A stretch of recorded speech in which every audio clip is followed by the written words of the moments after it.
Welcome, friends, it's the Movie Film Podcast. Enjoy the show. Zachy and Brian are talking about the movies.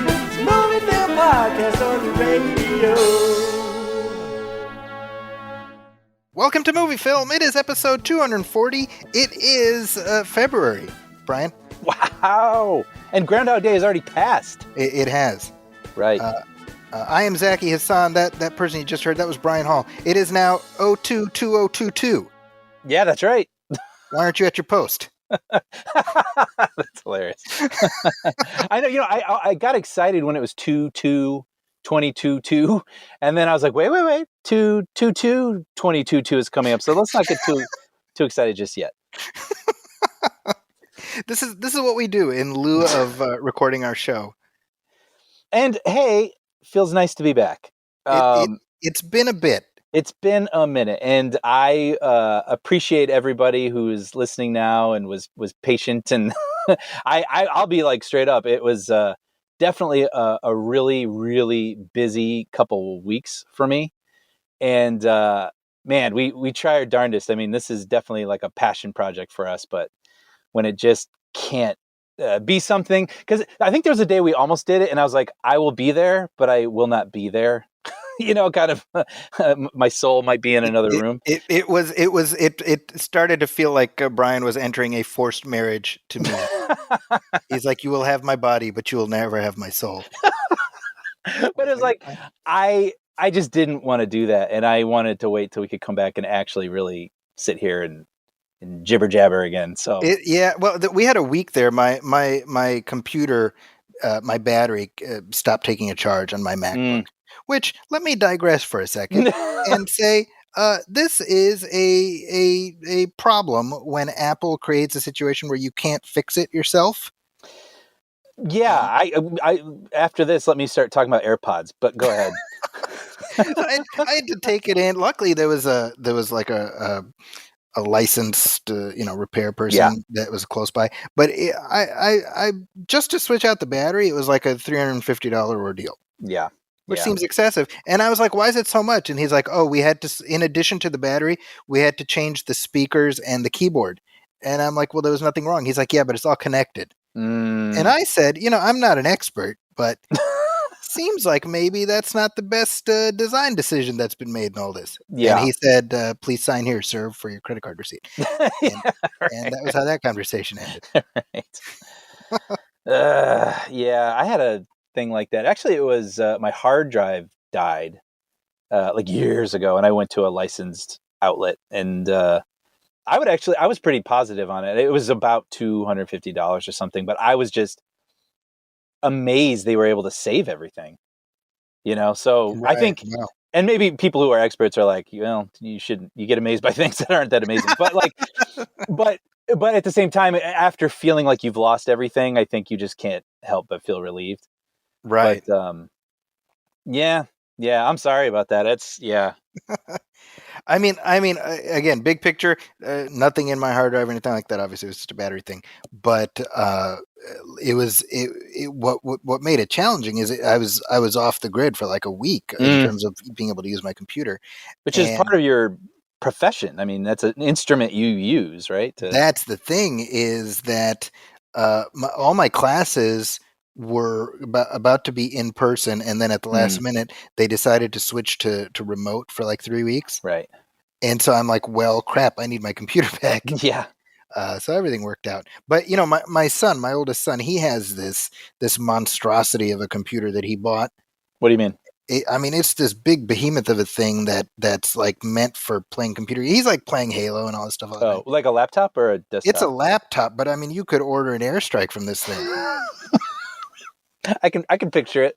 Yeah. You turn it on and it sounds like the Death Star about to fire on Alderaan, Yeah. And I'm like, I kind of like my MacBook. I'm happy with that. Dude, I am all about the MacBook Air. I love it so much. But you said you had an issue with your AirPods. Yeah, I won't get into it for too long, but like I have a love-hate relationship with my AirPods because I love them because they're awesome. They just, I actually had wow, this is really going to be like the catch-up episode, guys. Zachy and I are catching up here. for starters. But I had some dental things I had to get done, which included getting a crown. I've never had a crown put in, but they said like, yeah, bring in some, headphones and you can go to your happy place if you need to. So I was like, okay. Oh, nice. And it was awesome. I mean, it was wireless, pop them in, kind of a thing. But the thing is after some time, I'm trying to decide how much to really go into this. The thing, I'm wondering if anyone can relate to this, but like if you put the right one in first and then you put the left one in and then the left one doesn't connect and it's only playing out of the right and you're like, are you kidding me? So you have to take them out, put it back in the case, close the case, open it back up. And I started putting the left one in and then the right one. And then the left one just stopped working. And it was just thing after thing. And I had this moment where I was like, look, I hate these things so much. And I think I'm about to drop money to buy more. And I had to wrestle with it. I was like, am I the problem? And when my new AirPods arrived, I forgot about it immediately. So, yeah. Well, I just know people. There's going to be a big chunk of people listening who are going to write in and be like, smash the Apple monopoly or whatever. Yeah. Yeah, I know. It's at least we know, right? I mean, that's the start. We know we have a problem. Yeah. Wait, I have a question for you, and this is somewhat media related at least, and we talked about it a little bit off air. But speaking of hard drives, recently on one of our episodes, we talked about a movie we made in college, right? Yes. Which was just something, our friends, ragtag, we were in an empty building in the middle of the night, and we shot a horror movie. And thinking about that, I was like, well, I want to see it again. I haven't seen it in at least a decade or more. So I dug it up. I went through a whole ordeal trying to figure out how to buy the appropriate cables to hook a VCR up to a 21st century laptop. And eventually I did. I figured it out, whatever. But I guess my question is, I was like, at some point this tape's probably not going to work. So have you kind of gone through that moment where there's old media that you're like, ooh, I really need to set aside some time and kind of back this up? I've definitely had that thought, but I've not had the ability to follow through on that.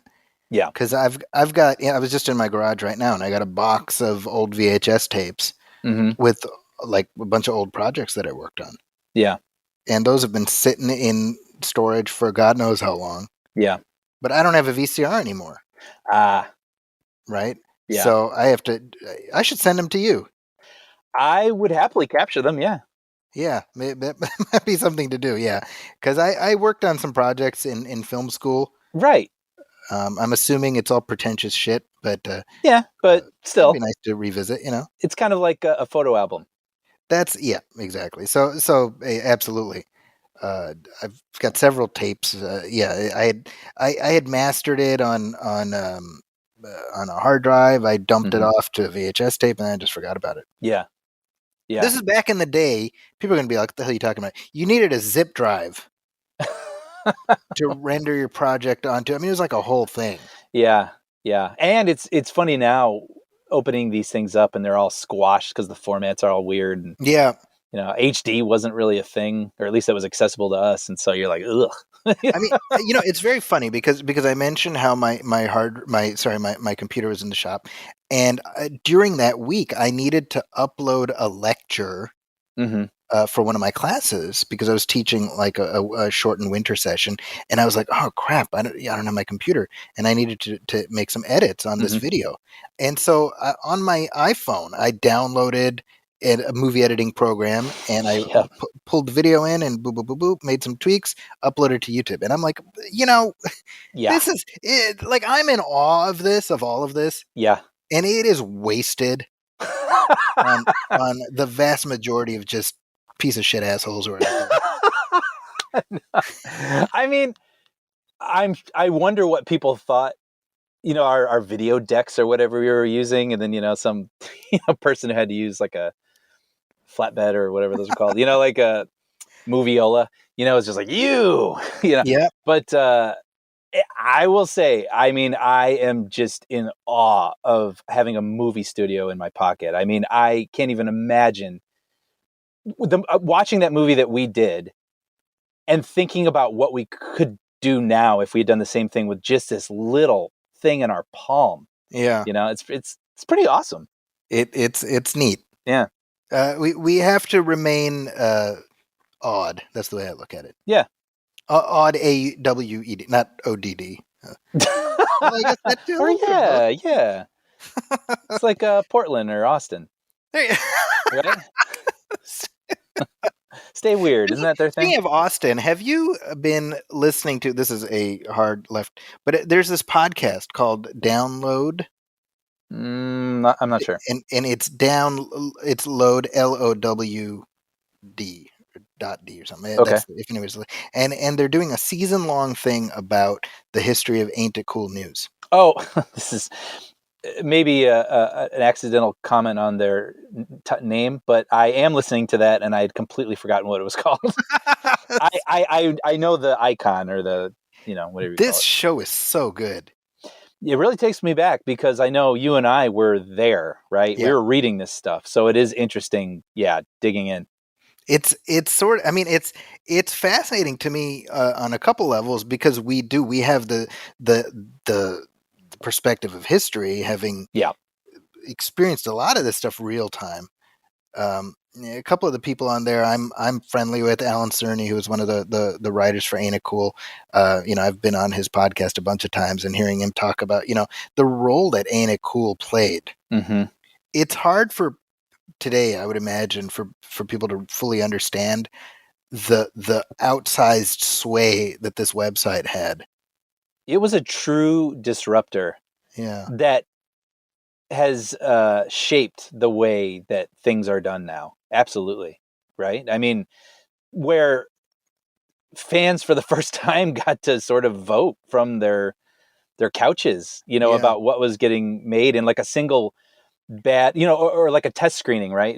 A lot of their things where people would go to test screenings and write in for the first time. And this was like the first glimpse into that process that everybody was let in on, and they would hear decisions that filmmakers were making and say no from their houses, and then it could like make or break a film or how a film turned out. Or even the thing that I guess I didn't really remember was how instrumental they were in Lord of the Rings.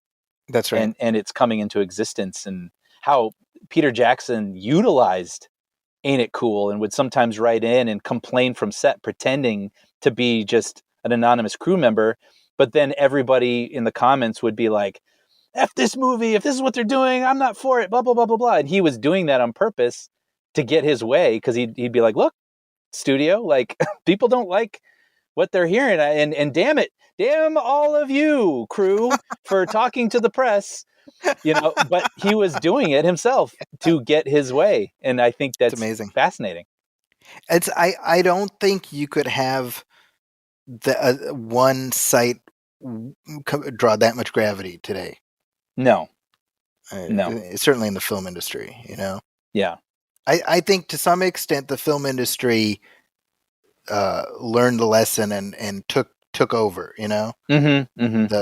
I remember back then Joel Schumacher blaming, he called it the unpoliced internet, responsible for that film, for Batman and Robin, not performing, right? Which, I mean, I don't think the movie would have done well regardless, Yeah. But all that whole era, I mean, yeah, it absolutely takes me back. And it says something, by the way, that many of the people who wrote for that site went on to become quite well respected, either critics or writers themselves. Yeah, absolutely. See Robert Cargill, who was Massa Worm on that site. He wrote Doctor Strange, for goodness sake. Yeah. Drew McWeeny, I think, is one of the best critics out there. Yeah. And Alan Cerny, by the way, he wrote under the name Nordling. Oh, see, it's so funny when I hear their pen names. I'm like, oh yeah, those were the guys that I like too. Right? Yeah. So anyway, folks, check out that website. Brian, you brought my mind to it because you mentioned Austin, which is of course where Ain't It Cool is based. So check out that podcast, and it's the show is called Download, down LOW.D. There you go. Highly worth a look. Yeah, I appreciate you pointing me to it. But what else? What have you been watching? It's funny because again, I've been so busy.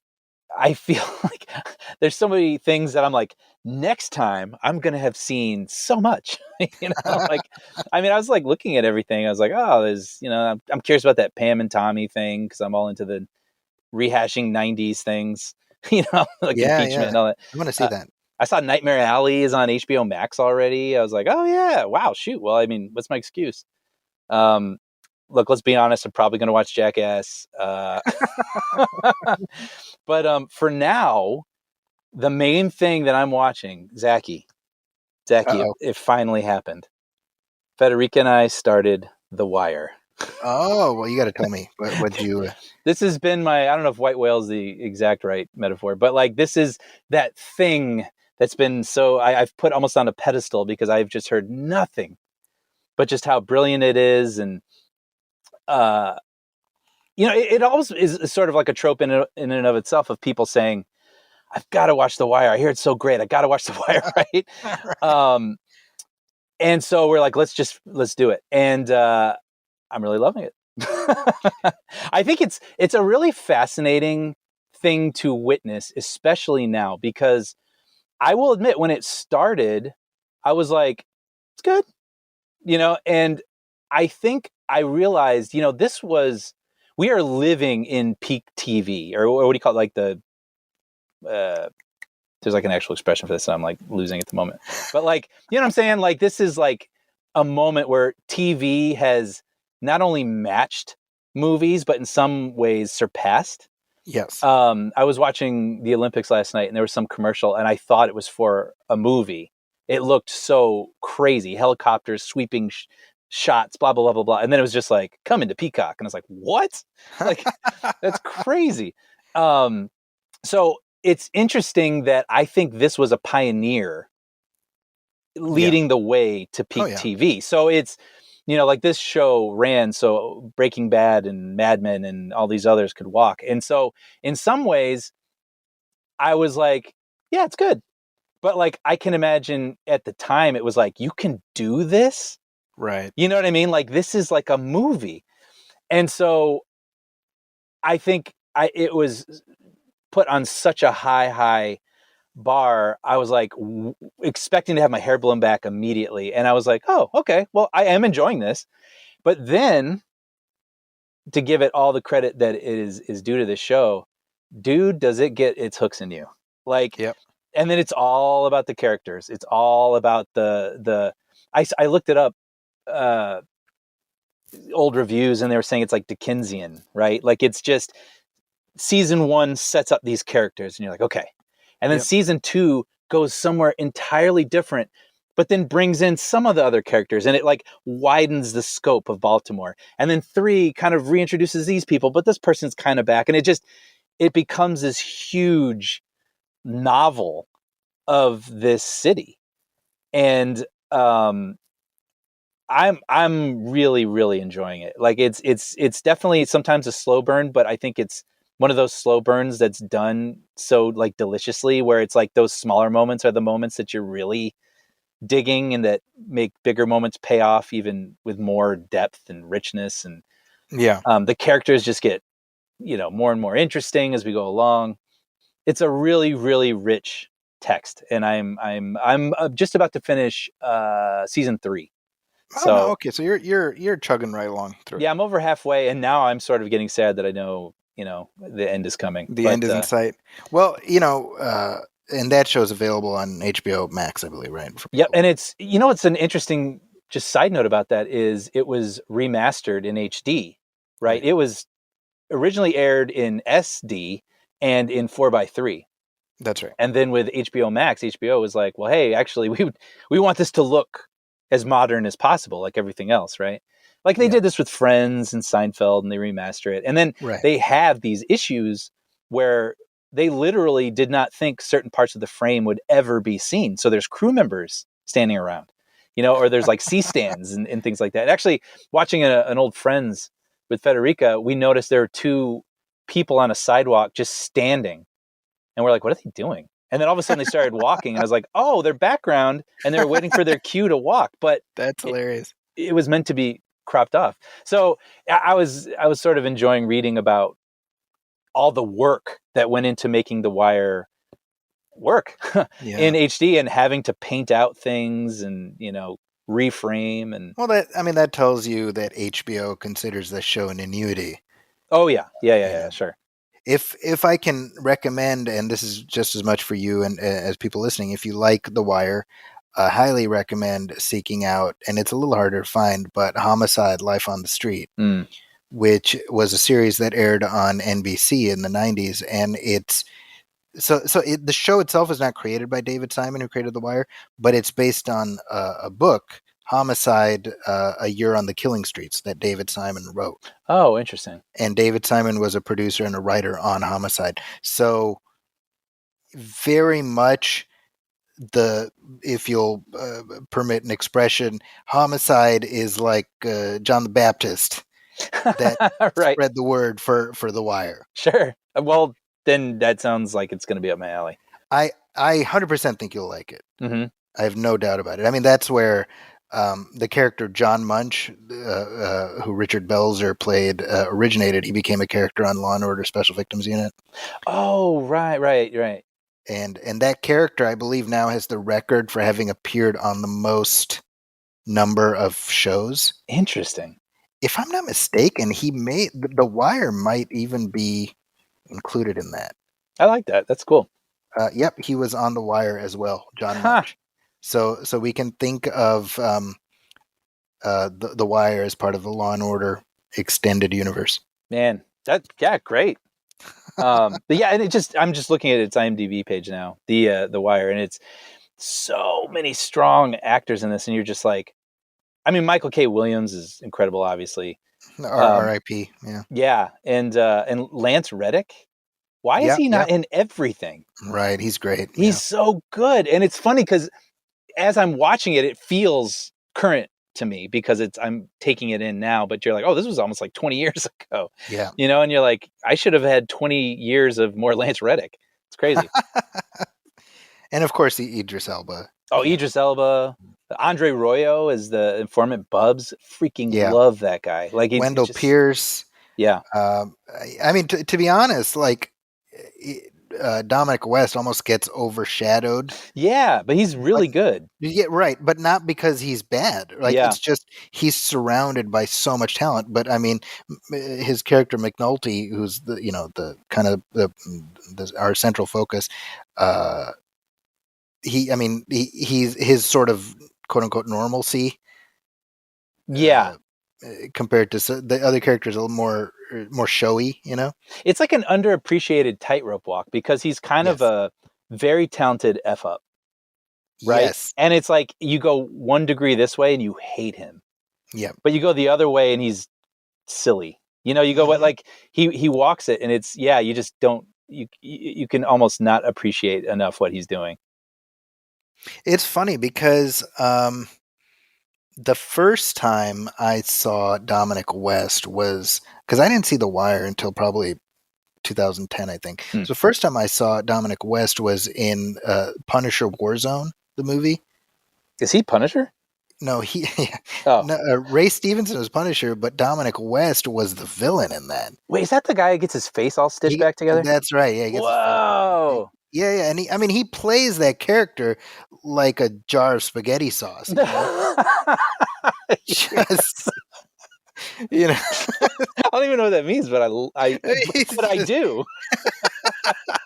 And it's hilarious because here's my point. If you watch The Wire, you sort of see Dominic West's like normal wavelength. Mm-hmm. And then you realize, oh, okay, he was cutting loose. Right. When he did the Punisher, he was like, I'm gonna, I'm just gonna find a whole different gear. Right. And it makes his performance to me even more amusing because he's just having a blast, just hamming it up. Totally. Well, very cool. That you are making me want to rewatch The Wire, so I may just do that. Yeah.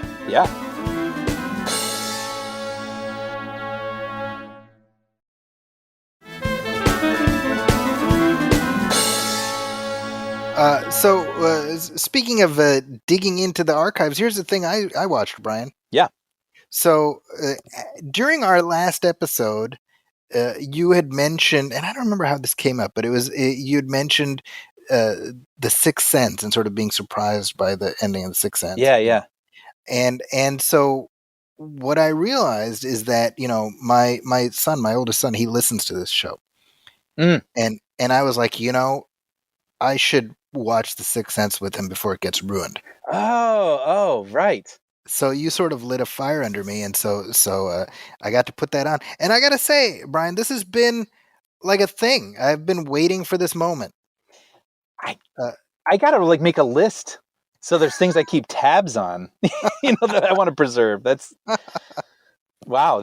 I didn't even. So wait, actually, I'm kind of curious. When did you sort of think of that? Like, I mean, is this a movie that people, because this is, when people talk about twist endings, it's always like, well, Bruce Willis, kind of a thing that's Yes. become almost like, you don't worry about spoiling that anymore. But I mean, is that just something that would his generation just wouldn't even be? I feel like it's so much in the ether that it's,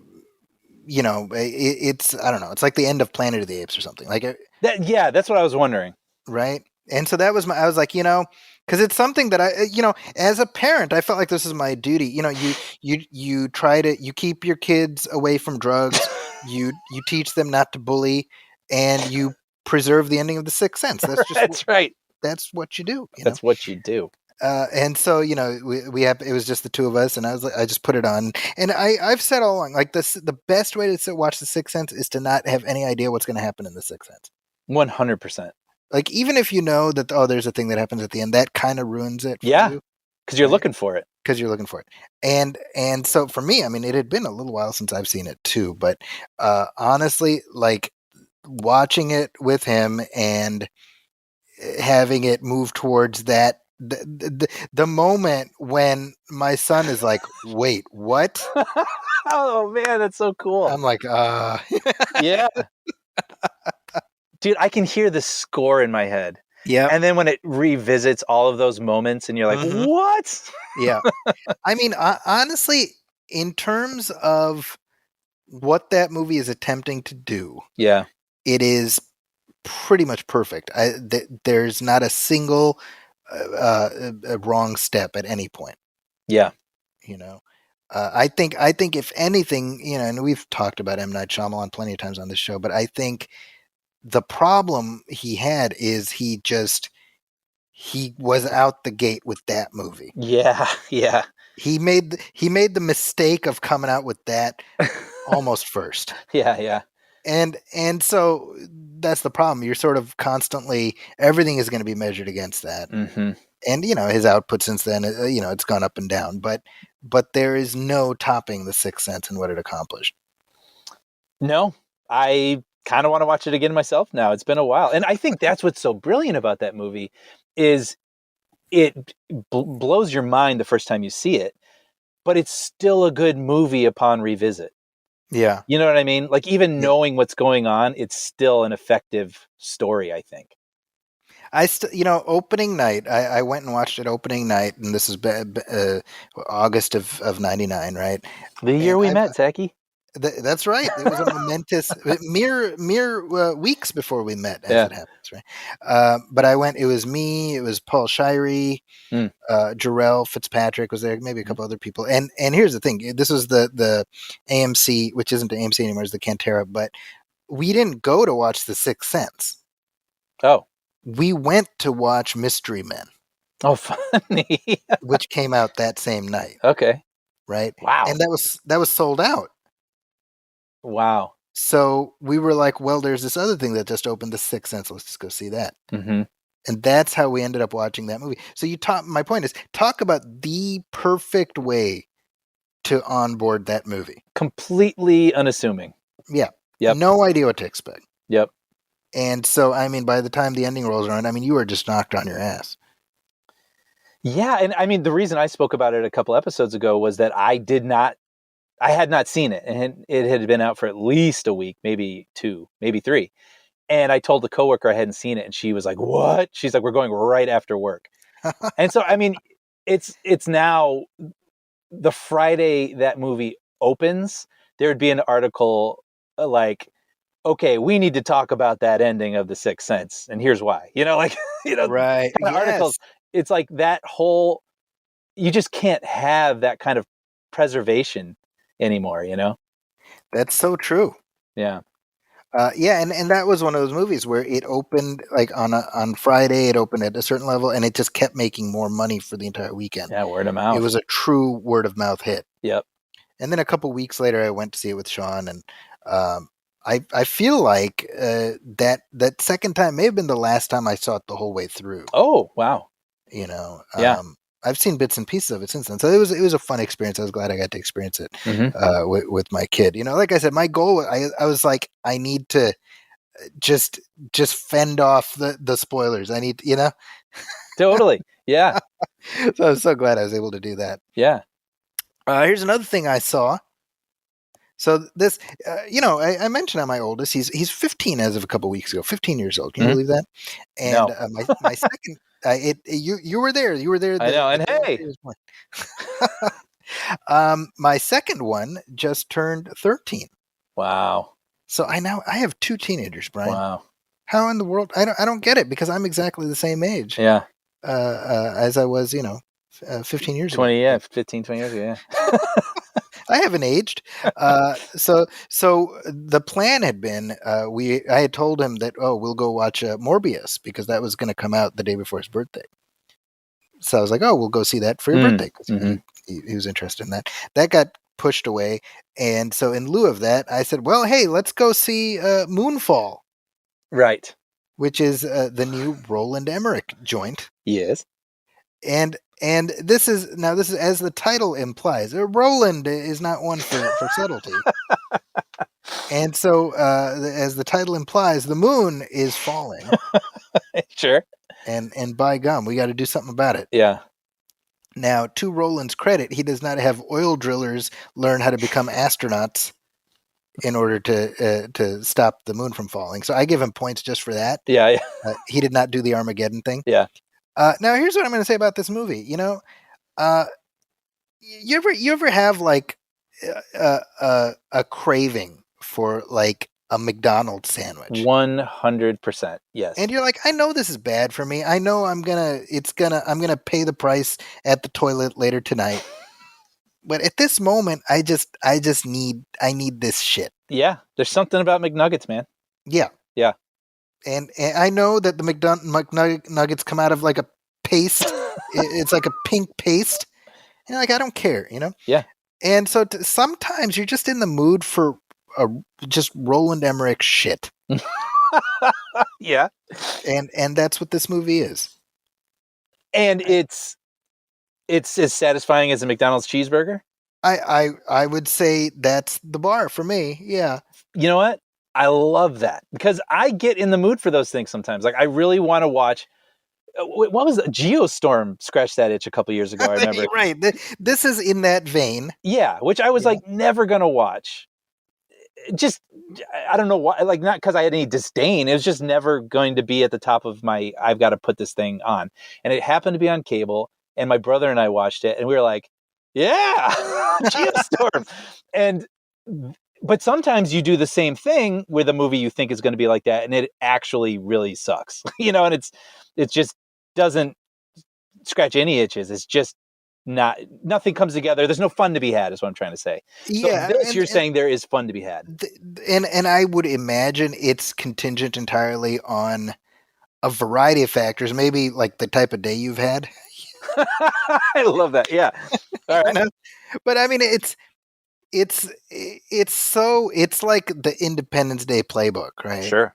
And speaking of Shyamalan and Sixth Sense and peaking early, it does feel like Roland has spent the last 25 years trying desperately to catch the tail of Independence Day.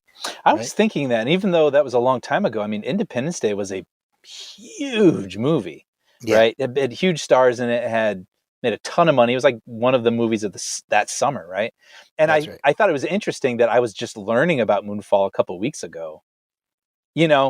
It's weird, right? Because they just kind of dropped it into the first week of February. Yeah. I have no idea how it's going to perform, but I'll say I was in the IMAX theater yesterday, and it was about maybe a third full, so I have a feeling it's probably not going to perform particularly great. Yeah, I mean, weird time. Yeah, Is always there's this. that. And I feel, I mean, I believe they shot it during COVID.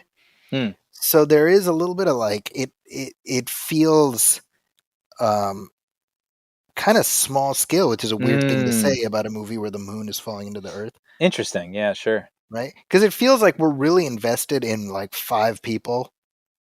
Right. And there's a whole planet worth of other people, I'm assuming, Yeah. who aren't thrilled about the moon falling into the earth, you know? You know, side note real quick, I read about Spider-Man No Way Home, where they had to deal with all that stuff, and they said there was a lot of CGI going on to create crowds and Oh, put really? people in places they weren't really for COVID protocols. And I was like, you know, there was only one moment I noticed while we were watching it where I was like, oh, I don't think she's there. But Oh, like, interesting. other than that, I was like, I mean, I guess my point being, when you have that budget, you can do what you got to do. Yeah. Right. But if you don't, you have to get a little creative, I guess. And this one, you know, I would have liked something comparable to, you know, the scene in Independence Day when all the ships arrive at the same time, Yeah. and you just see sort of the Yeah. pandemonium that's erupting. We don't really get that. The story. So yes, the moon has fallen out of its orbit and it's moving towards the sun. So we're not exactly going for like scientific accuracy here. I feel like it worked on that level, and then it introduces this secondary aspect of space aliens, and I sort of had this moment of like, wait, what? You know, even Right. though I'm like, I'm already invested in this unbelievable thing, Yeah. right? And then I'd be more interested in the version that doesn't feature like fantasy. Well, yeah, hold on. yeah, Let me back up. Like, I'm not saying I want some super scientifically accurate movie either, but I think the moon falling out of orbit or whatever is a really interesting problem, right? yes, I Yeah. agree with that. So that was, I mean, again, folks, I don't even know what I can say about this. You get what's on the tin. You know what I mean? Right. It's Patrick Wilson is the main character. I like Patrick Wilson. And I love Patrick Wilson. Yeah. That's the other thing. I'm like, he was at least part of the reason I went to see it. Yeah.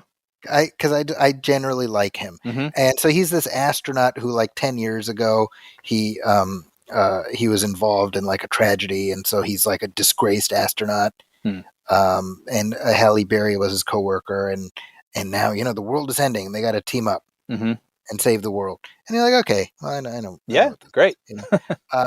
So it's very much, you know what? Here's what I'll say on the Roland Emmerich spectrum between Independence Day on one side and Independence Day 2 on the other side. Being equal and opposite to each other.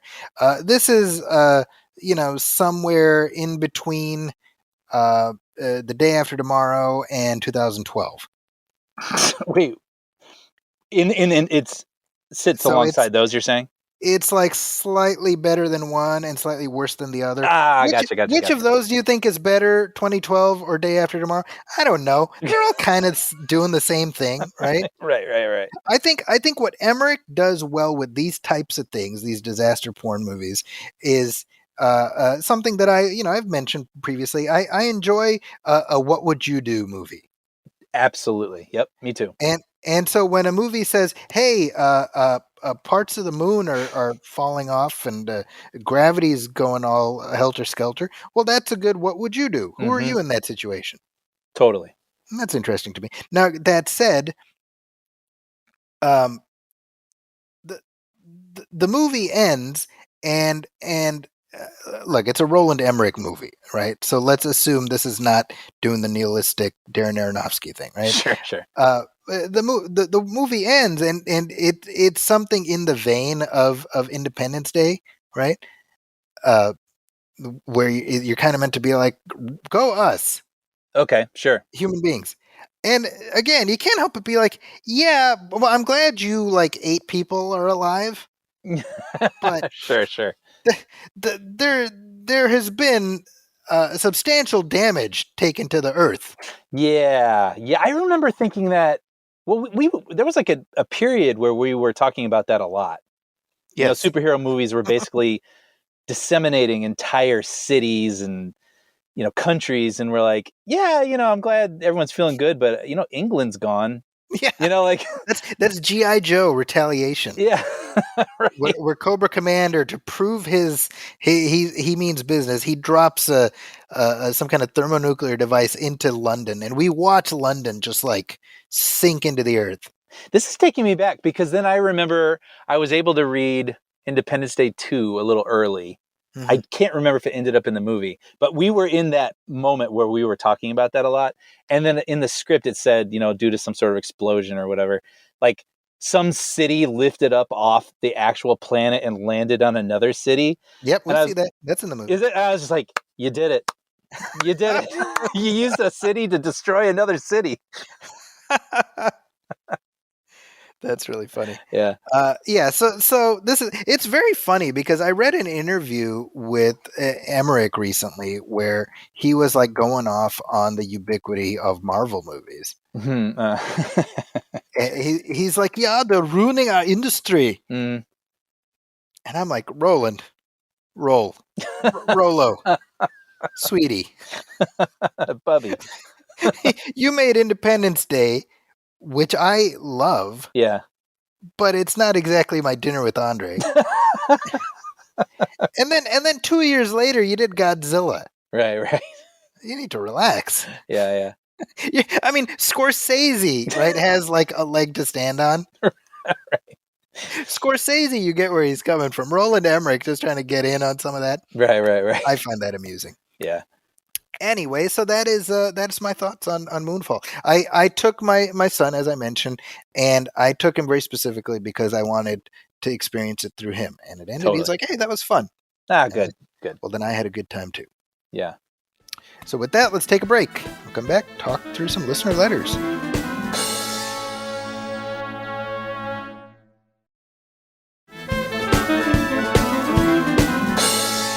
And we're back, and hey, we got a couple letters here, Brian. Oh, great. This is from James Reed, who was responding to our discussion about Don't Look Up. Mm-hmm. Which, now that I think about it, Don't Look Up is sort of like the Mars Attacks of Moonfall. Whoa. Being Independence Day. Yeah, sure. It really does feel like that. That's pretty good. Moonfall is very earnest, Uh-huh. But James says, as usual, guys, really enjoying the podcast, and was interested in your comments about Don't Look Up. I've not seen this yet, although was intrigued by the trailers, but talking about this type of movie reminded me of the Sean Connery film Meteor, which I wonder if you have ever seen. Have you seen Meteor? I've never even heard of it. Never heard of it. I saw it on television in the 90s. Okay. So I remember it from that. And he says, it's one of those films that I know isn't very good, but for some reason it sticks on mine since watching it as a kid on TV and probably having it recorded on video. It was a mixture of a typical 80s disaster movie and a Cold War type thriller with plot lines involving U.S. and Soviet nuclear missiles used to destroy the meteor heading towards Earth. It has all the usual tropes, including the U.S. president banging on the table and scientists being ignored by everyone until the last minute. The special effects are pretty ropey, although Connery puts in a decent performance as a tortured scientist. Which, the way James says it, it sounds like that's a special effect. The animatronic Connery, who designed a satellite with missiles for peaceful purposes, e.g. destroying meteors, only to find it hijacked by the military. Oh, I love the military's role in Moonfall, by the way. Because they're just like, we're going to launch nukes. Right. At the moon. It's like, no, don't do that. No, that's what we got to do. In 10 minutes, the nukes. I think I want to watch that. And James says, would love to know if you've ever seen this and what you think of it. I probably need to watch it again. Although if I do, I'm sure I'll see all the shortcomings my memory has glossed over. By the way, my wife just came from seeing West Side Story, and she absolutely loved it, possibly even more than the original. So thanks for the recommendation, Brian. Well, I'm happy to hear that. I think once people catch it, on HBO or streaming or something, people are going to go, "Oh, wow!" That's. I mean, it's never going to have its moment that it could have had, when it in theaters, like it may have had in 2019 or something. But yeah, I have yet to hear anyone who hasn't enjoyed it. It feels like everyone who sees it likes it. There just aren't that many people who've seen it. Yeah. But the Meteor, that reminds me, by the way, what was that movie from the early 80s that was on ABC that Nicholas Meyer wrote that was about The Day After. The Day After? I was Yeah. reading an article sort of reminiscing on that, or like an oral history or something. Have you ever seen it? I have. Is yeah. it good? It's been a while, but I really liked it when I saw it. I mean, it's quite sobering, I was going to say, like, people speak about it as if it still has this sort of haunting quality that from when they watched it at the moment and even recalling it, it still sort of haunts them. And I was Yeah. like, I don't know, it sounds kind of interesting. Yeah, and the reason I was interested in seeing it to begin with is because, as you said, it's written and directed by Nicholas Meyer. Nicholas Meyer directed it; he didn't write it, but Oh, I see. Nicholas Meyer directed and wrote Star Trek II: The Wrath of Khan, and so that movie earned me my lifelong loyalty. Whatever he does, I want to see it. Yeah.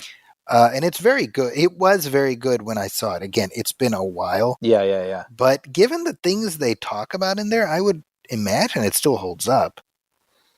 Yeah. I don't know why I'm drawn to these like really dark, like nuclear bomb movies, but like I a couple years ago I watched that movie Miracle Mile, which Oh, sure. Yeah, we talked about that. Yeah. which is cool, about a guy accidentally getting a phone call saying like, there's like a nuke heading to LA, get out. And he's like, do I what? Like, do I tell Yeah. people? Was this a prank call? What do I do? And he has like an hour to figure it out. And there's something about that conceit that maybe it goes back to what you said, the what would you do?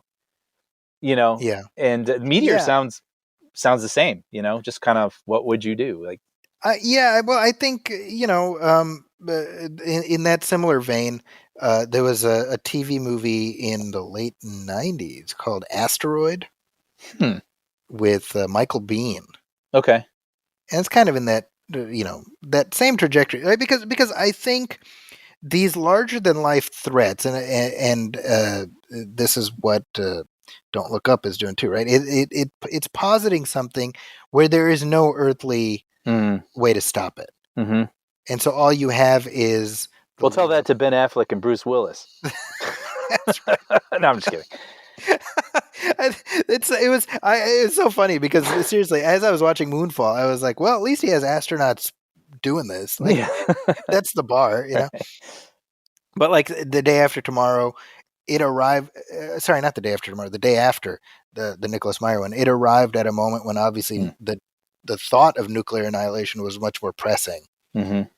And so it handles it in a very sobering way. It doesn't feel, to my point about Moonfall, it doesn't feel fantastical. It doesn't incorporate something that distances you from it. You know what I mean? So it's worth a look. I don't know if it's available for streaming or anything, but I really enjoyed it. Yeah. But in regards to Meteor, I saw that on movie as a TV movie many moons ago, and it has Connery, so that's a good thing, right? Yeah. Wait, have you ever seen Medicine Man? John McTiernan did I was that. just gonna say I was aware of it when I was younger. I never saw it, and I'm thinking, oh, well, there's like a John McTiernan movie I've never seen. I was wondering if it was worth it. I think it's fine. Yeah. It's not. I mean, it's not an action movie. It's not. Yeah, but I'm sure he finds ways to get lens flares into the jungle. Oh, of course. And that's what I want. That's what John McTiernan does. Yeah. But Meteor is not a movie I've revisited. I'd be very curious. In addition to Sean Connery, it has Natalie Wood and Carl Malden. Martin Landau is in it. Henry Fonda. Henry Fonda is the president because, of course, if you want somebody slamming their fist on the Resolute desk, it damn sure better be. And here's an interesting. You brought up the day after. Bibi Besh, who in Star Trek II, she's Captain Kirk's love interest. Oh yeah, she's in both Meteor and The Day After. What? Go figure. What are the odds of that? Yeah. Who knew? She was the mother of Samantha Mathis. I don't know if you knew that. Oh no, I did not. Yeah, she passed away a little while ago. Oh. Here's another letter. This is from Tim Sika, and this is in regards to our previous episode where we discussed Scream. which feels like 50 years ago, by the way. It does. They've already greenlit the sixth Scream, by the way. Oh, I saw that. I mean, I don't know Yeah. how you don't, but yeah. Yeah, based on how it performed. So Tim says, great episode, guys, and interesting observations about the Fugitive TV series and how the shows of that era tend to be more rewatchable than shows of later eras. If you really want to see a prime example of that, check out Route 66, which ran for 5 seasons, I think, beginning in late 1960. Talk about rewatchable content, albeit lack of sizzle. Very dark stuff and surprising that it ever got greenlit, let alone actually continuing for 5 seasons. Like watching a noir a week. Well, I think we both I've never seen it. I've never seen Route 66. Same. And I kind of like going into it not really knowing what to expect other than something, noirish. Tim goes on, loved Brian's observations too about the movies he's seen this week, especially his opinions on Licorice Pizza, a movie over which I tend to side more with Zachy. Damn right. And here I thought, Zachy, that Licorice Pizza screening was set up just for me and Peter, and that you were invited along. This is the screening, you may recall. That was set up for me, just for me. Mine. That's so funny. And I love that. It's so funny. I saw this message before the show, and I love that. I love that. I think that's what I love about doing this show, too, is like a lot of times we agree, but it's kind of cool when we have different feelings about things. And then I love hearing you express them, and I like trying to express, how I feel. And so I'm glad Tim weighed in, too. Thank you for that, Tim. So let's take another short break, and we'll come back and talk through some headlines. Cool.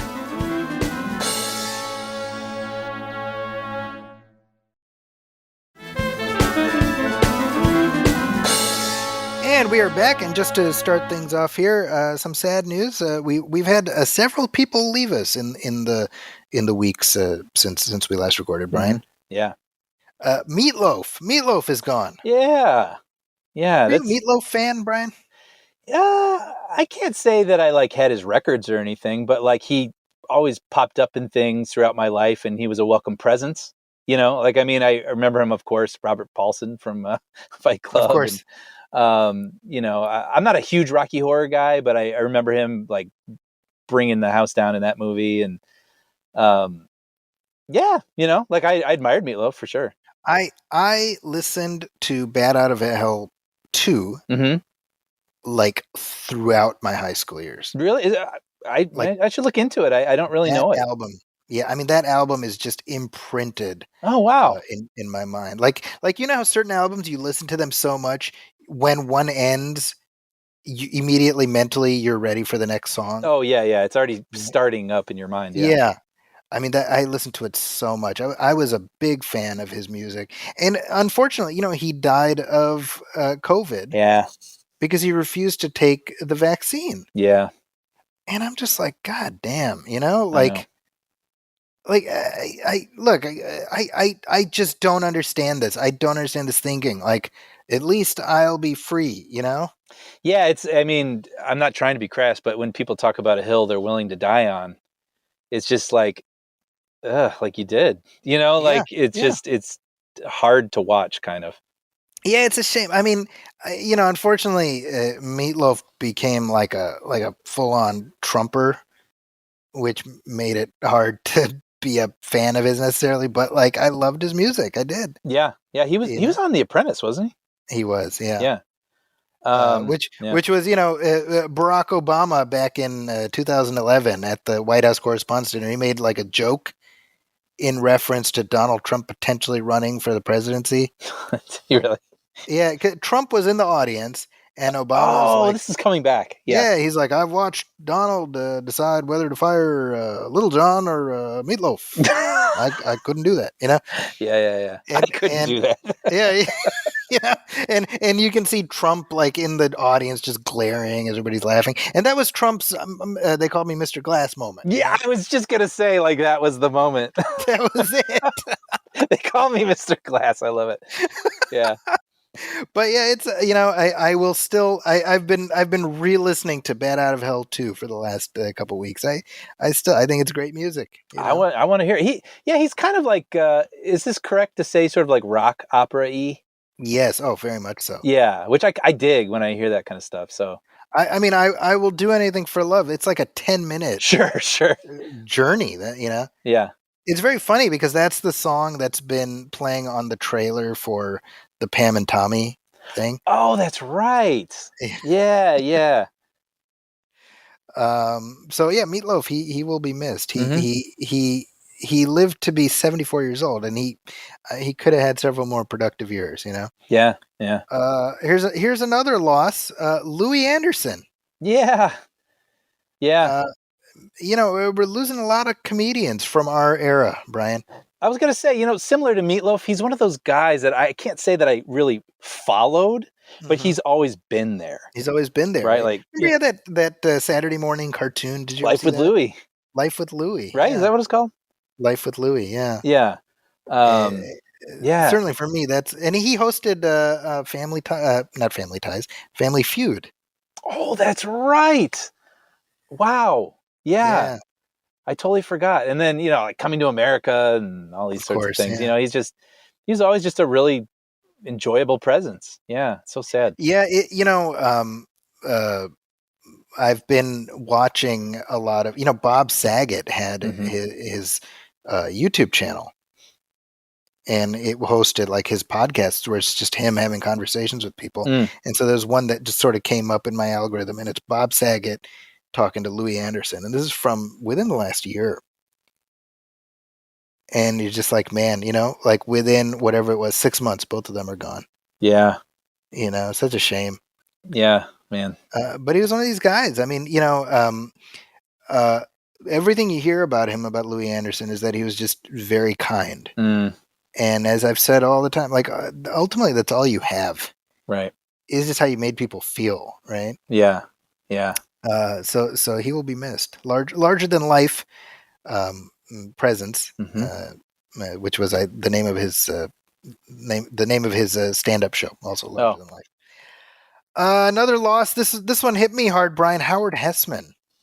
Yeah. This was someone now that I am totally familiar with, but I didn't really watch WKRP.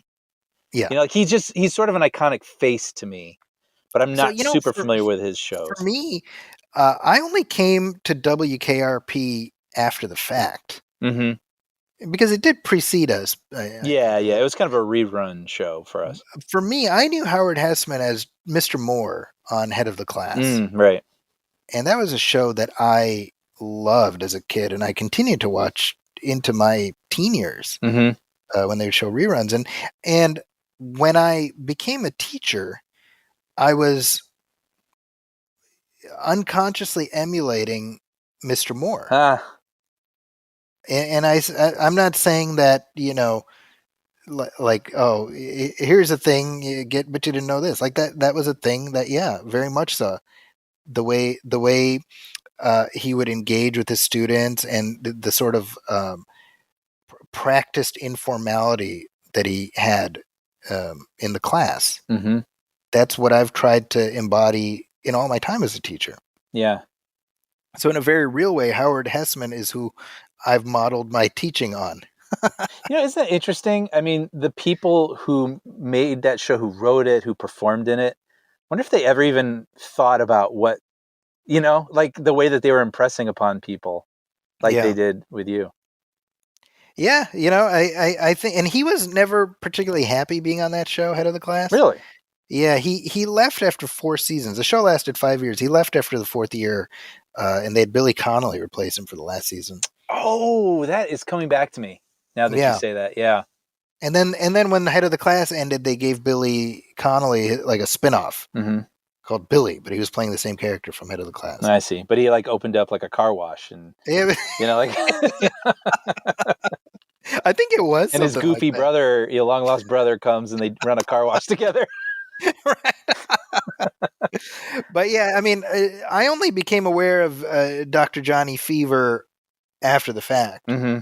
And then, now I've seen plenty of WKRP, and you get why he was so iconic on that show. But definitely for me, I came in with Head of the Class, and then backwards, I discovered. In fact, even WKRP, I only became aware of it because I watched the new WKRP. Yeah. You remember that? And I was like, well, there must be an old one. Right. What's the new Coke? There must be a Coke. I'm gonna before go out this. on a limb here Yeah. and say there is an original WKRP. Yeah. And there did turn out to be one. So yeah, for me, he was Dr. Louis Faraday from I Flight was of the gonna bring that Navigator. up. Yep. I was gonna bring that up. Yeah. Yeah, So he impacted both of our lives in different ways. for sure. Yeah. So Howard Hesseman gone at 81. Uh, This is the result of colon surgery complications. So that's a shame. Yeah. He will be missed. Here's another person who is not dead, but his career may very well be. And this is Joss Whedon. Yeah. Who, holy effing hell. I know. So for those of you who do not know, Joss Whedon gave a lengthy interview to Lila Shapiro at Vulture, and if ever a self-immolation can be conveyed in text, this might be it. Yeah. He could have spared himself a lot of effort by just dousing himself in kerosene and just lighting a match. I know. My goodness. So this interview now it is this is one of those things where you put on a big old cup of coffee and you just sit down and you take sips like Kermit in that meme as you're watching this. And it's Joss Whedon. For those of you, I'm assuming everybody listening to this already knows, he has spent several years now battling charges of racism and misogyny and sexism. I mean, just really the trifecta from every which way. Yeah. His career drew to a virtual halt. Yep. Which was remarkable considering the body of work he had accrued beforehand. Mm-hmm. And so this writer, Lila Shapiro, reached out to him and said, I want to give you a hearing. I want to, let you speak your piece, whatever. Yeah. And it took a while for her to lock this thing down. But for all of how circumspect he apparently was, he sure had no qualms about just just letting the pieces fall where they will. Yeah, it didn't feel like the things he was saying had been thought through. He was just saying his unfiltered thoughts, and it was like, it feels like your thoughts have not changed a lot. You know what I mean? Or at least or maybe that's not exactly it. It's like you have not. It does not feel like he has reflected on things. Yeah, there's. The sense that you get is that he lacks not reflecting. I mean, there's this sense of like every possible claim somebody makes against me, I have an explanation for. Right. One that doesn't involve me having to take ownership of any of it. Mm-hmm. So, he obviously the Ray Fisher accusations of racism have been out there for a while, and he says, oh well, it sounds like Ray Fisher has been brainwashed by Zack Snyder, and he's a bad actor in both senses of the word. Yeah. And I'm again multiple times through this thing, I'm like, why would you say that? Mm-hmm. Like, why would you articulate that as opposed to just thinking it and saying, well, obviously I'm not going to say that. 100%. Because at some point he talks about Gal Gadot, she had her own issues, and he says, well, English isn't her first language. Yep. So maybe she missed it. And I'm like, why would you say that? Yeah. Why? And then also, it's like, you can't help but be like, what are you doing? But on the other hand, it's like, well, I guess he's showing us who he really is. Confirmed, That's the thing. I mean, it's rather remarkable because, we've talked previously about, Charisma Carpenter, mm-hmm. who was just really traumatized by her experience with him, right? And he says, oh no, most of my experiences with her were just great, and she was fantastic and whatever. And she read the entire interview. And she says, he's a tyrannical narcissist. Mm-hmm. And that phrase really stuck out to me, tyrannical narcissist. I mean, that's just what it feels like. There was a moment too that I thought was very telling, where he talks about people were saying in the writer's room, he could just be absolutely vicious and cruel. Yeah. And, he took some person's writing and read it out loud, just eviscerating it, making this person cry, right? Like, that's a fact. That happened. And his response to that is like, I don't know why these people are feeling this way. In fact, I think I may be the nicest showrunner there ever was. Right. And you're like, wow, like, now I get you. Like, you're completely in your own universe. Yeah. And this is something you can speak to in a broad sense because you've been in writers' rooms. Yeah. Yeah. And I know some are tougher than others. I mean, it's not like they're all, roses and whatnot, but like that, I mean, there's just no excuse. Sorry, I didn't mean to cut off your thought, but I mean, there's just no excuse for just being so cruel, like punishing someone. And like, I imagine like probably enjoying it. Like, why else would you do that? I mean, no one else in the room was enjoying it from what it sounds like. Like, so why are you doing this? To what end? It does feel like, earlier in the episode, we were talking about the whole Ain't It Cool thing. And it feels like Harry Knowles and Joss Whedon sort of came from similar traumas at a young age where they were picked on or whatever it is, Yeah. And so when the opportunity arises where suddenly you are the center of gravity, you're the desire to inflict that same kind of trauma on other people just kicks in. I mean, this is not a new observation, but when you're given power, it just reveals you. Right. It just makes you more of what you already were. Mm-hmm. And so that notion, as it was described in the thing, you're in front of everybody, you're belittling somebody's writing. Mm-hmm. Well, that's not certainly something that I can even think about doing, right? I would feel awful doing that to somebody, and I think you would too. So the notion that feels normal to him, that just says something about who he already is. Mm-hmm. Yeah. Right? Yeah. I mean, what's kind of interesting is that before this article even dropped, there was something else related to Whedon that had been a couple weeks before that I posted on my Twitter, and I was just like, man, I've never seen as far a drop, like, or as quick, certainly as far, but like so quickly going from this fervor, this cult, the cult of Whedon, to everybody just, distancing themselves as fast as I can, and one of these clowns on Twitter comes after me and says, well, he got away with it for so long because of you. Meaning me. What? Right? And apparently, because of course, comes down to that whole Zack Snyder thing. And I'm like, I don't even know how to respond to that, right? Because I've never been anything but critical of him as soon as this stuff came out. Right. And it's like, oh, you've protected him all these years. I'm like, I don't know him. Right. I was in junior high, dickhead. I was in high school, dickhead, actually. Right. But that's this tangential thing. But I mean, look, by any objective measure, he was a terrible person who was able to get away with this for so long because the stuff was making money and people were essentially incentivized to look the other direction. Which that's just a very old story at this point. Right. I don't know. Do you think there's any coming back from this? I don't think so.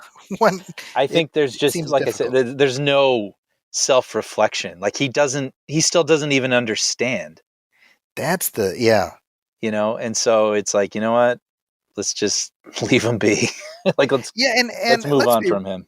And look, he directed 2 of the most successful movies of all time. So he will be making money from those movies for a long time to come. So it's not like, you know what I mean? This is not Joss Whedon being canceled and, we're over, people are overdoing it, whatever. It's like, look, he's not working anymore. He's living in his $1 zillion house, making money off all the residuals. Like, he's doing fine. You know what I mean? Yeah. If that's somebody's concern, it's certainly not my concern. No. But I think him not being given more work is not some awful punishment, No, I mean, if I took my car to a mechanic and the guy in the shop was, yelling at all of his, coworkers and making them cry. And, like, Yeah. that's not a auto shop I'd go to. You know what I mean? Like that I mean, behavior, it's so weird that we allow certain people, because it's like, well, I don't even know, like certain celebrities they become like myths yeah. or something. I mean, Yeah. I was listening to something else about this, and they were saying, people had shirts that said like Joss Whedon is my master. I was literally just about to bring that up. And it's like, even when he was like beloved and we didn't know any of this about him, that's still weird. You know what I mean? Yes. Like, he's a man, like, I don't know. I don't understand that stuff. There are definitely people I look up to and I respect and I have admiration for, but that is like another sort of thing, a level that I don't get. Yeah. But I don't know. No, well, I mean, and this is sort of a testament to human nature, and I suppose human nature in the social media age, where we do put people up on pedestals who, they may be decent people, they may not be, but like once you do that, you're just asking to be disappointed. Yeah. Right. And certainly if I at any point wore a T-shirt saying Joss Whedon is my master, I'd feel like a piece of shit now for having done that. Right. It's odd to me. Yeah. I mean, the adulation, like the Cuomo sexual shirts. Remember that? Yes. Mayor of New York or whoever. No, the governor. Sorry. Where people were wearing like, I remember seeing that before his fall from grace and being like, that's weird. Like, he's not a rock star. Like, he is an elected official. Like, what? And then he has his fall, and I'm like, yeah. Like, why? I don't understand this. What's hilarious about that, by the way, is that his fall has been like a fall leading to other falls. Yeah. Because you got Chris Cuomo. You had Andrew Cuomo. Yeah, that's why I actually didn't say his first name. I knew I was going to confuse them. You had Andrew, the governor, and then shortly thereafter, brother Chris. Yeah. And then just now, I don't know if you saw this, like 2 days ago, Jeff Zucker. Yes, right. Was forced to resign from CNN. He was the president of CNN. Mm-hmm. And it was connected to the Cuomo stuff. Oh, that I didn't know. I just saw. Because so Jeff Zucker, for those of you who follow this stuff, he used to be president of NBC during the famous Conan debacle, right? But he landed at CNN shortly after that. There are no Jeff Zucker are my master shirts. Let's put it that way. I had one, but I gave it to the Goodwill, and they gave it back to me, so I burned it. Right. But he apparently during the course of this Chris Cuomo investigation, where supposedly he had some inappropriate interactions with people, whatever, he was forced to step down. That's Chris Cuomo, and his lawyers basically like, yeah, well, what about Zucker? Like, because he was involved with a coworker also, or is. And so the lawyer's like, fine, we're going to make trouble about this. So, I mean, it's just like this weird, like a centrifugal force that's just catching more and more. You got cows that are being swept up in the tornado. That's funny. It's really bananas. Yeah. But yeah, so Joss Whedon's career, R.I.P. Yeah. There we go. Hey, let's take a short break, and then we can talk about the Book of Boba Fett. Ooh.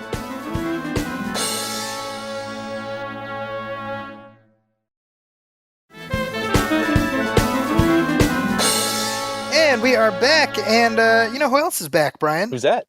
Boba Fett, occasionally. in the show entitled The Book of Boba Fett. Very good. Very good. He shows up. He's like the Suzanne Summers in the phone call and in the Three's Company episodes when they just kept around. Right. He's like, Fennec Shan, what are you up to? Well, Boba, we're getting this whole band together and we're doing this. All right, keep me posted. Cool. I have business elsewhere. Yeah. That's so funny. Yeah. Now, despite what I said, Brian, I am enjoying the Book of Boba Fett. I don't mind saying. I don't care who I piss off. Yeah. You know what? I am too. We should say for the record, we are 6 episodes deep, right? Yes. And I will admit to, as the first couple episodes were rolling past, being like, I wonder what this is adding up to. You know what I mean? Like, I was like, I don't quite know what the season is. And now that we are getting a wider perspective on everything, I am enjoying it. And I most especially enjoyed the last 2 episodes. The two that had the least amount of boba. But you know what, to be fair, and I've seen people talking about that, I think my favorite episode may be the second one. Okay. Which, wait, should we just say a spoiler thing for this? I think like, at just this so we can... point, yeah, let's, from here on in, expect spoilers about the first 6 episodes of the Book of Boba Fett. Yeah, because I was going to say what happens in 2, and I don't know if you haven't seen All right. it. Well, you've been warned, y'all. Yeah. But yeah, so, well, anyway, so the whole series starts off, and it's sort of like, what is Boba's life post escaping Sarlacc pit, right? So I mean, we saw this in the teaser at the end of season 2 of The Mandalorian, where he basically kills Bib Fortuna and takes over Jabba's role, right? In Tatooine, becomes, what do they call it, Daimyo? Daimyo. I'm not familiar with that term. Where does that come from? I believe it's let me look that up. I mean, is that based on something like sort of? I was wondering if it was Japanese. It is Japanese. Okay. So it comes from feudal Japan. I like that they pull from all over and sort of, make these a pastiche of like real world things through Star Wars lens. I think that's fun. Very much the Star Wars, obviously heavily indebted to samurai movies. So absolutely seems reasonable that they incorporate this stuff in. Anyway, go on. Sorry. But yeah, no. So I dug the whole Dances with Tuscans aspect of it, which is not an original thought. I've heard that before, but like I did. I maybe I just respond to those sorts of stories, like people taken in and learning from one another and making each other stronger, I think is fun. And it was interesting to learn more about the Tuscans. But anyway, my favorite episode, I think, was the train robbery episode. Yes. Or Lawrence of Tatooine. We're just like photoshopping Boba Fett into different like desert movies, And you know what? Doesn't that just kind of sound up our alley, though? I mean, we even had kind of like a good, the bad, and the ugly in the last one. That's right. Yeah. But but then it's just, what's been interesting about the show is its structure is very loose, right? And so I will admit that I would say I'm still sort of processing the structure. In that usually it's like I may like the bones of a show, but I'm not so sure about all of the meat. And in this case, it's like I like a lot of the meat, and I'm still trying to understand the bones as they are revealed. It's like the hand on an elephant metaphor a little bit. I think we keep backing up, right? Like we keep backing up each episode to see a bigger picture of what's going on. And like we spent a lot of time, like you say, in the last 2 episodes without the titular character. Yeah. And you realize, and you wouldn't have known this in episodes 1 and 2, but we are sort of just backing up and observing, a moment and all these people, and they crisscross in and out of each other's, the action and adventure. So I think it's, at first it was something that you're maybe a bit disorienting, right? Where you're like, well, where is Boba Fett? Right. Yeah. But, we had to see, well, I'll let you actually get to this. You pointed me to a thread that I thought really helped me understand kind of a cool perspective on it. So this is Adam Frazier on Twitter posted a thread that really articulated well what I've felt about this show all along, and I've been saying this offline that I said, to me, the show is called The Book of Boba Fett. It's not called Boba Fett, and that points to the idea of him having impact ripples in this universe. Mm-hmm. Even if he's not our specific point of focus. What I've also said is that as far as who fans sort of built Boba Fett up to be over the decades, The Mandalorian has essentially scratched that itch. Mm-hmm. Mm-hmm. He is that character, Din Djarin. Yeah. And so when we say, okay, well, we're doing a Boba Fett show, then you either just do sort of a riff on The Mandalorian, or you do something different. I prefer what they're doing because I don't know where it's headed. And that's fun for me. Yeah. Now, what Adam says during the course of this thread is sort of pointing out how the ways in which Boba Fett has played this outsized role in the Star Wars universe that we don't even necessarily think about. Mm-hmm. And for example, he brings up the character Cobb Vanth, played by Timothy Oliphant, who was introduced to us wearing Boba Fett's armor. Mm-hmm. And so, he wouldn't even become this marshal of significance were it not for him having had Boba Fett's armor. There's the fact that even the Grogu, Baby Yoda, who has trauma tied into Order 66. Well, Order 66 was carried out by clones of Boba Fett. Right. Right. And then think about that, right? The way, and this is like stuff we can get pissed at George Lucas about retrospectively. I'm pretty sure you and I both got pissed at George Lucas about it when it happened. Saying that all stormtroopers were Jango Fett clones or whatever. Yeah. I distinctly remember being like, that just felt like George Lucas being, here, you like Boba Fett? Here's everyone's a Boba Fett. Dang it. Right? Like stuffing food into Choke on it. Yeah. But it's, again, like, well, that's what it is. Mm-hmm. That's the canon. Right. So you work within that. And I'm somebody who says whatever the canon is, I view it not as a prison necessarily. It's an opportunity if you use it as such. And I view this show as an opportunity. Mm-hmm. To me, they've presented Boba Fett as kind of this Zen character. Mm-hmm. That's interesting to me. I like Temuera Morrison. I like seeing him back in this role. That's what has me interested. I think what you say is very well said, that there's probably pieces that could have been, positioned slightly differently to draw out those contrasts. Mm. But I'm enjoying the journey. That's me. Me too. And I think I am fully willing to admit also that when Mandalorian was airing, it wasn't what I imagined it would be. Right. Like, I think I was saying, oh, I'm surprised how episodic this is. Right.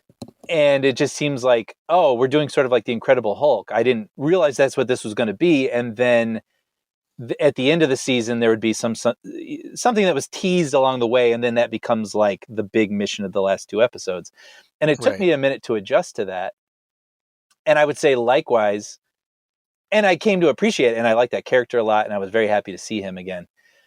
In this show. And I think likewise, this isn't doing sort of a traditional show. I mean, it's kind of just, like you say, I mean, we're on a journey, we're following a journey, and it feels kind of loose at times. I mean, the last episode, which featured the Mandalorian, there's a lot of time dedicated to him, like fixing up a ship, and like, that was really fun at the same time, you know what I mean? But like, you're like, oh, well, that's what this show is. Like, it's a snapshot's the wrong word. It's just sort of like it's a hang, as things are playing out, and we keep kind of moving around from camp to camp as things are finally, I think, in the next couple episodes going to come to a head. And I will admit, it took me a minute to get used to its rhythm, but I think, a critique I hear a lot of is, all this Star Wars stuff, it's just, it's member berries,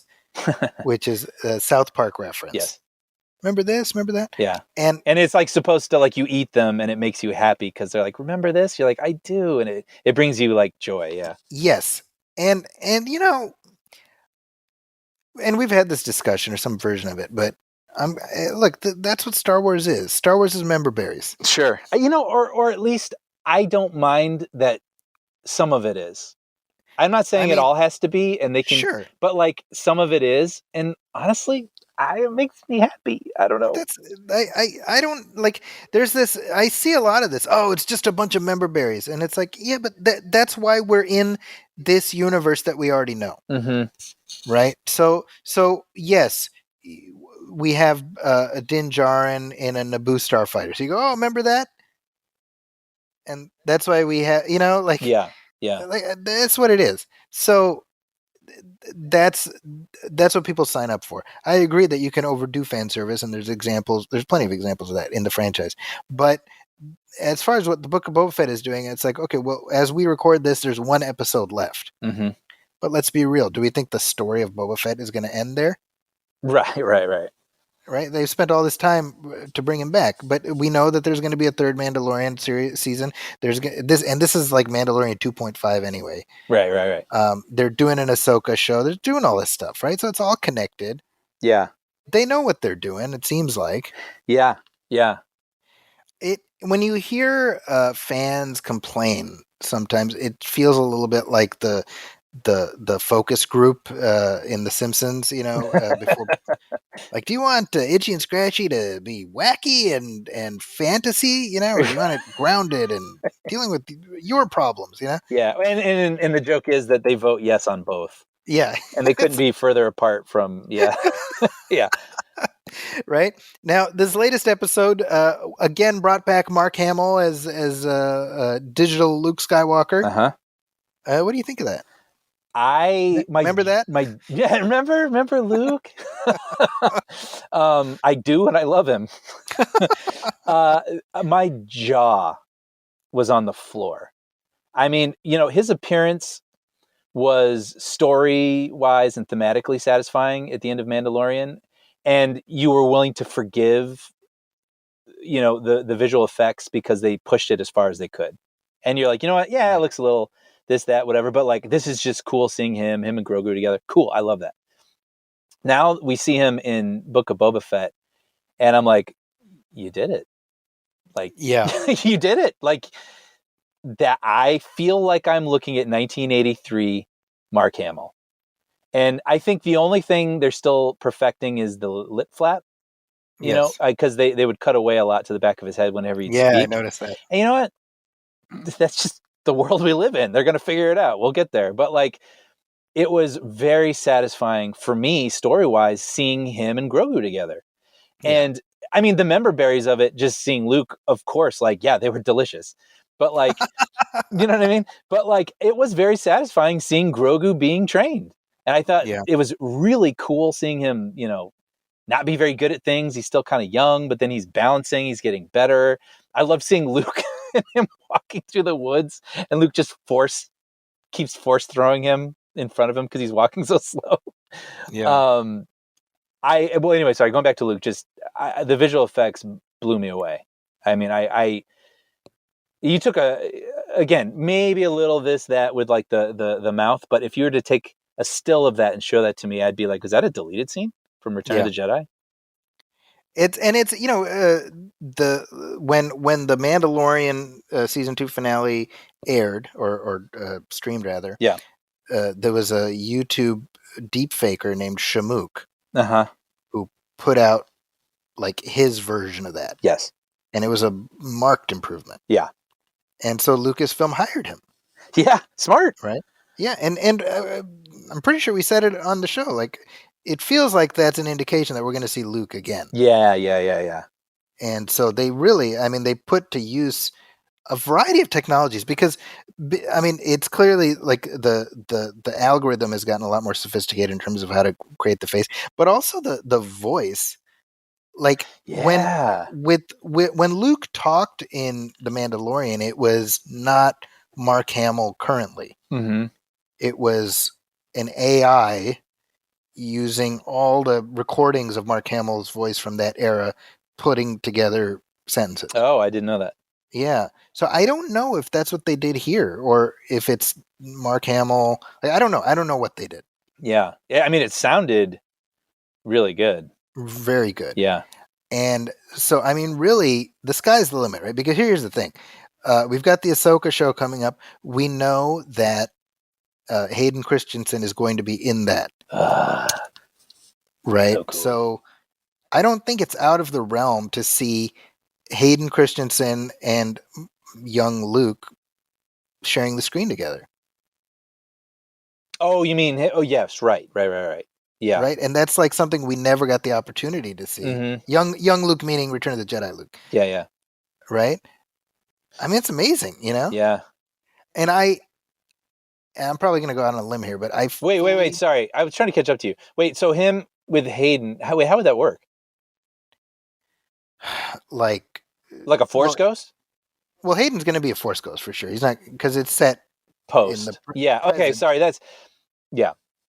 Just making sure, because I was thinking, I thought I had heard he's going to be on Obi-Wan also. He's going to be an Obi-Wan as Vader. Right. So that's where my head was going first, and then I was He's going to be in the Ahsoka show. They haven't said as who, but it feels like he would be Force Ghost Anakin. Mm-hmm. I don't know that for certain, but that seems reasonable. Yeah.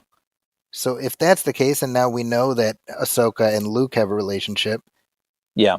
you know, it feels like we could easily get that too, you know? Yeah. I also feel fairly certain, I've said this before, that we're going to see a Return of the Jedi era Han Solo. You think so? I almost feel afraid to commit to that, but that's what I feel is going to happen. Yeah. Yeah. Man, it's what an era where we can bring back all these people. I mean, this is never before. Yeah. Could you even, it's not even just a possible, well, actually, no, you recast, but like to use the actual faces of these people. I mean, this is just uncharted territory. Yeah. I mean, there's a scene where you've got Luke sitting next to Grogu. Yeah. And this was something that a YouTuber said, articulated very well. He's like, we're watching two puppets. Huh. Yeah. Right? Yeah. It's a digital puppet and a practical puppet, but they're two puppets talking to each other, and we're just completely on board with that. Mm-hmm. You know?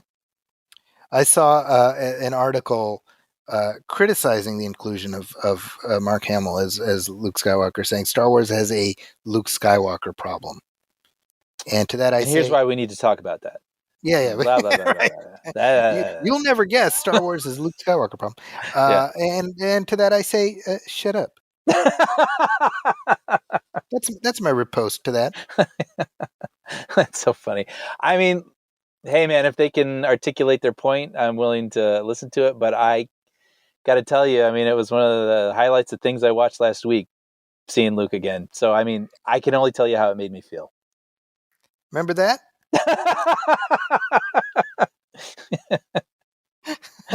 Hey, fair. So, Zachy, the character who showed up in the last episode, Cad Bane.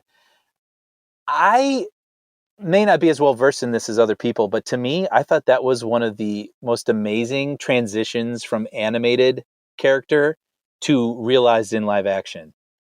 I mean, amazing. that character looked so cool. I don't know, but how'd you feel about it? Yeah, so I know the character from the Clone Wars show, you know, and I always thought he was really cool on there. Mm-hmm. I thought it was super cool that they brought back Corey Burton, who did the voice mm-hmm.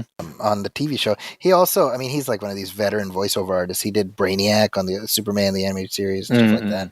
Perfect. I mean, like, it was, you know, I mean, again, having seen Clone Wars, you see the live action version, and you're like, yeah, that's exactly what he would look like. Yeah. You know? Yeah, and you can picture a version where it's like a CGI character, you know, and it's like, yeah. But like, it doesn't really feel like it's there. I mean, if I stop and think about it.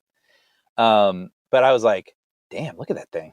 Like, I don't know. I thought it was really, really impressively pulled off. Well, and you know, this episode was directed by Dave Filoni, and he has consistently shown this desire to like tie Star Wars together, right? And this episode exists within the original trilogy framework while calling back to the prequels and calling forward to the sequels. Yeah, via, you know, we see Luke's the Jedi Temple. Academy. That was pretty cool. That was, yeah. And then we see Grogu remembering Order 66. Cad Bane obviously is from the Clone Wars show. I mean, all this stuff, right? And for me, I love that. I love how this franchise really has the ability to make everything feel valuable. And you know, so I've said before, you know, the Clone Wars cartoon made me appreciate the prequels more. Right. You know, and so I hope that this stuff will in turn make people appreciate the sequels more, because I want it all to matter and be beloved, you know? Totally. But yeah, I'm so that's the stuff I'm down for, you know.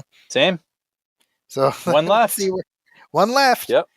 Let's see where it goes. And we also have coming up at some point, hopefully soon, our commentary track for Rogue One. Yeah. The Star Wars conversations will continue. But I think that's a good place to wrap up our conversation this week. What do you think? Yeah. And this was a blast. It was fun getting back in the saddle again. So nice to catch up. Hopefully, and actually, one thing I want to say about the episode, we alluded to it. The Western style showdown between Cad Bane and Cobb Vanth. Oh, chef's kiss. Oh man, yeah, 100%. Loved it. So well done. Yeah. More of that, please. But let us know what you think. I know Book of Boba Fett has sparked quite polarizing discussion. So let us know if you agree or disagree. You know? Love to hear it. It's all good. You can email us at moviefilmpodcast@gmail.com, or you can hit like on our Facebook page, facebook.com/moviefilmpodcast, and message us there. We always want to hear what you have to say. As always, please go to iTunes or Apple Podcasts, as it's known now, and leave a review, leave a star rating. Every little bit helps. And for that matter, leave a review wherever you happen to listen to this show, because if you like it, we'd like you to let other people know that you like it. It'd be nice. Brian, where can people find you online or elsewhere? Season 5 of Puppy Dog Pals is airing each Friday. New episodes dropping, and it's really fun to see these because it feels like it's been a while since since I turned those scripts in. So it's fun seeing them realized and brought to life. And that is on Disney, Disney Plus, Disney Junior. Nice. And as for me, you can find me on Twitter at Zacky's Corner. That's ZAKIS Corner. That's also my website, justadded.com. And you can look for my writing at the San Francisco Chronicle, including coming up my review of Bel Air. Oh, I am so curious. The Fresh Prince of Bel Air reboot. That's coming up, so check that out. We will be back soon with another regular show as well as a commentary track. Which of those will be first? I don't know. You'll know when you hit refresh on your podcast feed. Yep. We'll know when we sit down next week. We're making it up as you go. We're doing it Indiana Jones style. We'll see. But thank you everybody for listening, and thank you for continuing to listen. We hope you will stay with us for next time. Thanks everybody. Welcome friends, it's the Movie Film Podcast.